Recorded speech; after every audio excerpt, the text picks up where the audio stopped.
Ricardo Antonio Bucio, presidente de CONAPRED, con usted y con nosotros. Ricardo, gracias por la paciencia de estos días, gracias que estás con nosotros, muy buenas tardes. Déjame plantearte una gran cantidad, bueno, hijo, si yo te dijera, pero hay una gran cantidad de temas que yo sé que tú lo sabes. A ver, en el tema de la homofobia, ¿realmente cómo vamos? Mira, déjame decirte quizá lo que veo como el logro más grande a nivel general. Es que el tema haya dejado de ser un asunto personal. Evidentemente la preferencia, la orientación sexual o la identidad de género es un tema personal, está ligado a lo más íntimo de la identidad de cada una de nosotros, pero ha salido de ahí para convertirse en un tema social, en un tema de legislación, en un tema de política pública y de derechos humanos. En eso sí hemos dado los últimos 10 años quizá un avance impresionante, no solo con la prohibición de la discriminación, sino con la descripción en cuestiones muy concretas de ponerle límites pues a la obstaculización, a las distinciones desventajosas que haya la gente por su preferencia sexual no heterosexual. Hoy día tenemos ya, incluso a nivel simbólico si quieres, pero expresiones de gobiernos de los estados. Hay 6 o 7 gobiernos de los estados que tienen días estatales de la lucha contra la homofobia, en donde ha habido expresiones del Congreso, expresiones del gobernador del estado, en donde hay algunas que ya tienen áreas concretas de atención. Hay algunos estados que tienen protocolos, por ejemplo, en Procuración de Justicia, protocolos en servicios públicos. Hay una guía de acción pública a nivel federal para combatir la homofobia. Hay sin duda muchísimas cosas que faltan, pero creo que el hecho de que el tema ya sea un tema que ha salido, digamos, del closet de lo individual a convertirse en un asunto público y entonces responsabilidad del Estado, es la parte más importante. Ahora, quizá la parte más compleja es la que tenemos todavía de el cambio cultural de aceptación, de respeto a la diversidad sexual, que tiene que ver, además, no solo con la diversidad sexual, tiene que ver con la manera en cómo nuestro país ha ido gestionando esta cultura de cumplimiento de la legalidad, ¿no? Tiene que ver con el Estado de Derecho, con la impunidad, con la posibilidad que tenemos todas las personas siempre en México de decidir si quiero cumplir con la ley o no. Bueno, a ver, un asunto, Ricardo Bucio. ¿Dónde consideras que están hoy, merecen incluso sobre atención, estos elementos de discriminación en la sociedad mexicana? ¿Dónde lo ves? Las mujeres supongo que siguen siendo una especie tienen un lugar preponderante, lamentablemente, pero ¿dónde lo alcanzas a ver, Ricardo?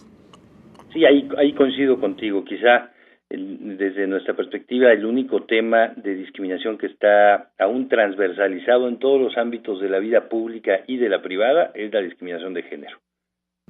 Por más que ha habido avances legales, institutos, comisiones, presupuesto de género, nuestro país sigue teniendo una enorme distancia entre lo que dice la ley en cuanto a la igualdad entre hombres y mujeres y lo que hacemos. Déjame darte un solo dato de comparación.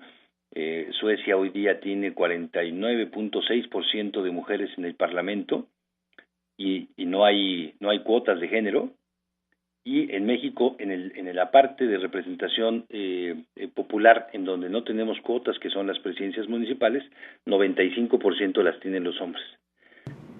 Eso te habla de la mirada que tenemos sobre quién tiene que administrar, quién tiene que decidir, quién tiene que tener la preferencia en los espacios públicos y privados. Pero ciertamente tenemos otras deficiencias grandes.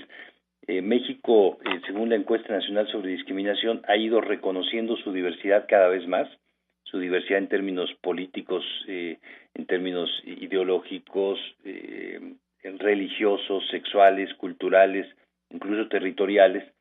Ha ido reconociendo que tenemos cada día más derechos, incluso los ha legalizado por formar parte de un grupo de población, por tener una edad determinada, por tener un sexo determinado, hablar X lengua, pero no ha reconocido la igualdad. Eso creo que es muy claro. México no tiene todavía como país un concepto donde la igualdad en derechos, igualdad en dignidad, tenga un espacio preponderante. Y entonces la desigualdad de trato, que quizá en genérico sí es el problema fundamental, la desigualdad de trato que está relacionada con la desigualdad económica, que está relacionada con la desigualdad en el acceso a bienes y servicios, acceso a los mecanismos de protección del Estado, que son seguridad pública, seguridad ciudadana, seguridad social, que está relacionada con la percepción de la posibilidad de tomar decisiones en el ámbito de lo privado. La desigualdad de trato sigue siendo una perspectiva generalizada en nuestro país.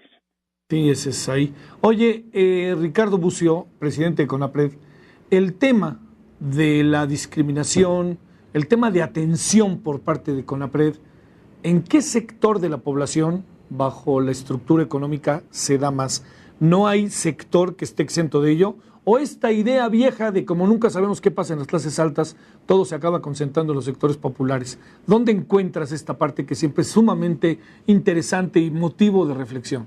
Mira, yo creo que hay dos maneras de verlo y de recibirlo aquí en términos de quejas en el CONAPRED. Una es la discriminación normalmente, dependiendo del tipo de discriminación, cruza a las personas en todos los niveles socioeconómicos. Es decir, por ejemplo, hay homofobia para las personas del grupo, del estrato social más pobre y con menos acceso a la educación, y para el estrato de población que tiene más recursos en México.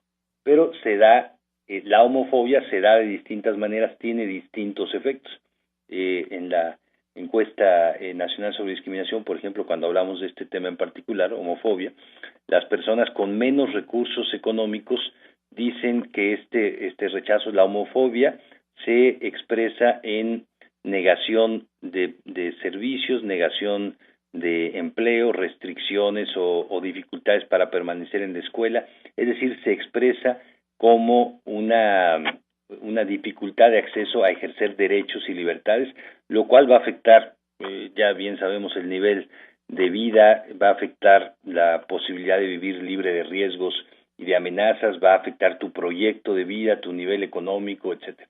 Cuando hablamos del nivel socioeconómico más alto, la población que sufre homofobia dice no tener aceptación de parte de su entorno, pero no se le niegan los derechos, no pierde el trabajo, no deja de poder asistir en la escuela, no deja de ser propietario de su empresa.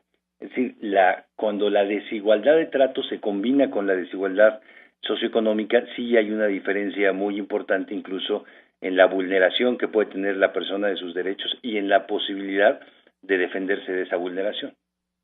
Ricardo Antonio Bucio, presidente de CONAPRED. Gracias, Ricardo, que tomaste la llamada. Muy buenas tardes.